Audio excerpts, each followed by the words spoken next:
Elementi, toprak. Niteliği, öncü.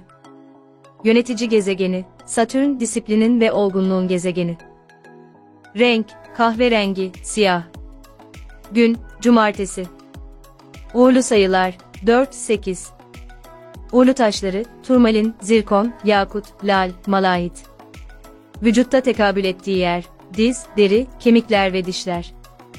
Olumlu özellikleri, sadık, ailesine düşkün, çalışkan, adanmış, dürüst, korkusuz, planlı ve yöntem sahibi, maddenin değerini bilen, iyi bir yönetici. Hesap işlerinde iyi, kararlı ve zorluklara dayanıklı. Olumsuz özellikleri, kötümser, bağışlamaz, soğuk, maddiyatçı, burnu havada, umutsuz, cimri ve duygusuz, aşırı materyalist ve açgözlü, sosyal açıdan yalnız ve kötümser, aşırı hırslı ve diktatör gibi, katı, sadece görünüme ve prestije önem veren. En sevdiği şeyler, kartvizitler, hedefler, iş unvanları, görev yapmak, aile, gelenek. Nefret ettiği şeyler, istifa etmek, ulu orta bağırmak, dikkatsizlik kaynaklı hatalar, kılavuz olmadan yolculuk yapmak, bir şeyi sırf yapmış olmak için yapmak. Gizli tutkuları, her ihtiyacı karşılamak. Güçlü yanları, sorumluluk sahibi, disiplinli, otokontrollü olmaları, iyi yönetici olmaları. Zayıf yanları, her şeyi bildiğini zanneden, bağışlamaz, küçümseyici olmaları. Oğlak burcunu tanımlayan söz, kendimi kullandıklarımda arıyorum.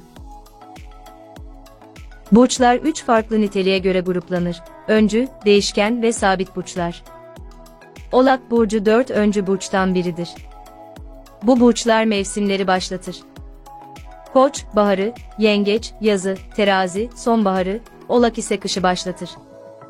Bu burçlar özgün olmayı severler ve yaptıkları her şeyde birinci olmayı isterler. Akım belirleyicidirler, arkadaş ortamlarında partileri, organizasyonları onlar başlatır. Oğlak burcu toprak elementine bağlı 3 zodyak burcundan biridir, diğerleri Boğa ve Başak'tır. Oğlak burcu 3. ve sonuncu toprak burcu olduğu için, Boğa burcunun kaya gibi sağlam temelleriyle Başak burcunun hünerli planlarını büyük bir binaya dönüştürerek dünyaya hükmedeceği bir yer haline getirir. Oğlaklar zodyağın usta stratejistleridir. Her zaman bir 5-10 yıllık planları vardır. Oğlak burcu gezegen döngüsünün etkisi altındayken en büyük hedeflerimizi gerçekleştirmeye ve hayatımızda uzun süreli yapılar inşa etmeye istekli hale geliriz. Oğlak burcu sadece maddi dünyaya odaklanmakla kalmaz, bu dünyayı kullanmayı da becerebilirler. Ne yazık ki toprak elementi onları aynı zamanda sert ve bazen de inatçı kılar, o kadar ki bir ilişkide başka bir perspektiften bakmayı beceremezler.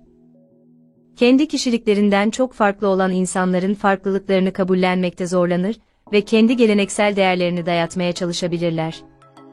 Oğlak burcunun yönetici gezegeni acımasız ve otoriter Satürn'dür. Ayrıca Satürn psikolojik baskının gezegenidir. Bu da Oğlak'ın yıkıcı tavırlarla çıkagelmesine sebep olabilir. Oğlak burcunun kaya gibi görüntüsünün altında korkunç sırlarla karşılaşırsanız şaşırmayın. Satürn'ün etkisi insanları pratik ve sorumluluk sahibi kişiler olmaya itse de diğer yandan da soğuk, mesafeli ve bağışlamaz insanlar olmalarına, suçluluk duygusu hissetmelerine ve geçmişe dönmelerine sebep olur.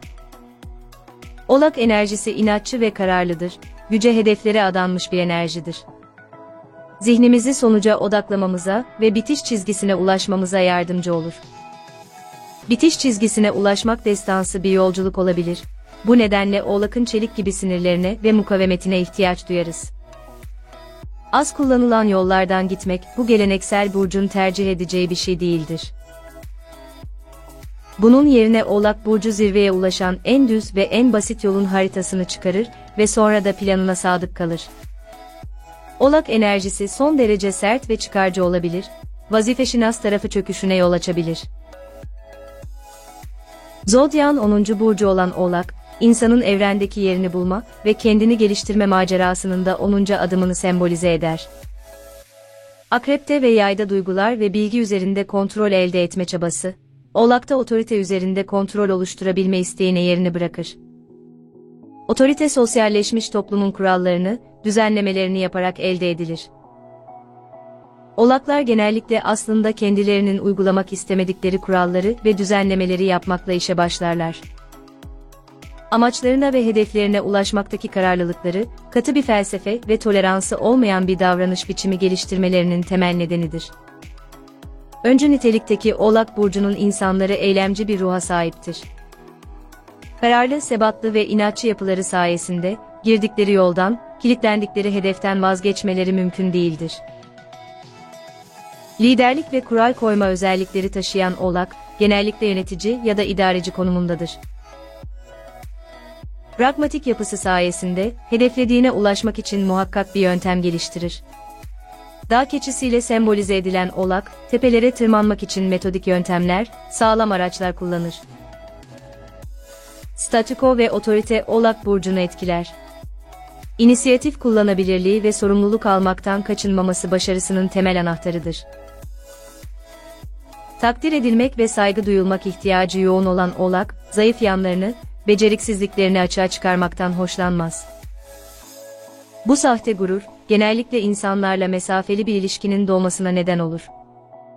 Savunmacı ve kendinden emin tavrının altında kimi zaman özgüven eksikliği de hissedilebilir. Güvensizliği ve korkuyu zayıflık olarak nitelendiren Oğlak, bu duyguların kendisinde de olabileceğini kabul bile etmek istemez. Oğlak insanları her tecrübenin, kendilerine olası katkılarını hesap eder. Fiziksel eylem, duygusal analiz ve mantık yürütme her zaman daha sonradan gelir. Özellikle deneyimlerinden elde ettikleri elle tutulur avantajları saptamak, harekete geçirici bir unsurdur. Oğlak istediği amaca ulaşacağını düşündüğü zaman, hiç yorulmadan, uzun saatler boyunca istikrarlı bir şekilde çalışabilir. Eğer verilen emeğin sonunda bir çıkar yoksa, Oğlak için çalışmanın da anlamı kalmaz. Espri yeteneği ve duygusu oldukça gelişkin olan Oğlak insanı, kendisi espri malzemesi olduğu zaman şiddetle tepki gösterir. Yapılanma ve gerçeklik gezegeni Satürn tarafından yönetilen Oğlak yaşamın her alanındaki sınırlarını bilmek ve anlamak ihtiyacındadır.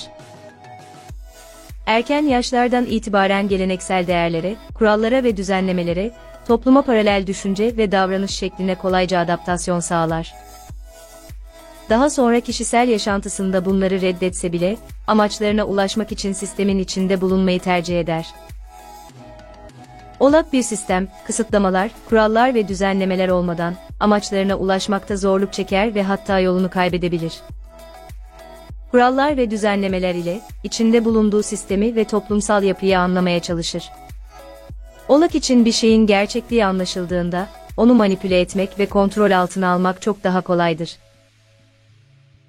Bu yaklaşım genellikle Oğlakların iş dünyasında öne çıkmalarının en temel nedenidir. Genellikle Oğlak yaşından daha büyük gösterir ve gerçekten de yaşına göre çok daha olgundur. Toprak grubunun üyelerinden olan Oğlak Burcu çalışkanlığı, ciddiyeti ve sabrıyla ilk başta dikkat çeker. Hayattaki her konuya ciddi yaklaşırlar. Bulundukları ortamlarda mesafeli tavırları dikkat çeker. Hemen samimi olmayı sevmeyen kişilerdir. Liderlik vasıfları çok yüksektir. Analitik düşünce yapıları ve çalışkanlıkları sayesinde diğer kişilerden daha fazla vizyona ve birikime sahip olabilirler. Aceleci değildirler. Sabrettiklerinde istediklerinin gerçek olacağını bilirler. Hızlı davranmanın hatalar getireceğini düşünürler. Hayatlarında hep bir hedef ve buna ulaşma çabası vardır. Çalışkanlıkları ve zorluklar karşısında yılmayan tavırlarıyla her zaman akıllarına koydukları şeye ulaşırlar. İş hayatlarında mükemmel olmayı isterler. Bu durum beraber çalıştığı kişiler için zor olabilir. Kendi gibi kusursuz ve saatlerce emek verebilecek insanlar ararlar. Bunu görmeyince ise sinirlenmeye başlarlar. Otoriter bir tavırları vardır. Duyguların pek fazla yeri yoktur. Hayat bir plandır ve bu planın işlemesi için duygulardan uzak durmaları gerektiğini düşünürler. Hırslı yapıları bazen kendilerine zarar verir. Bir meseleyi çözene kadar hayattaki diğer unsurları devre dışı bırakabilirler. Bu konu aileleri tarafından eleştiri alabilir. Yalnızlığı severler. Kalabalıklar onlara göre değildir. Bazen en yakın arkadaşı kendileri olurlar. Maddiyata önem verirler. Savurganlığı sevmezler. Mantığın her şeyi çözebileceğini düşünen bu burç duygularını belli etmede zorluklar yaşayabilir.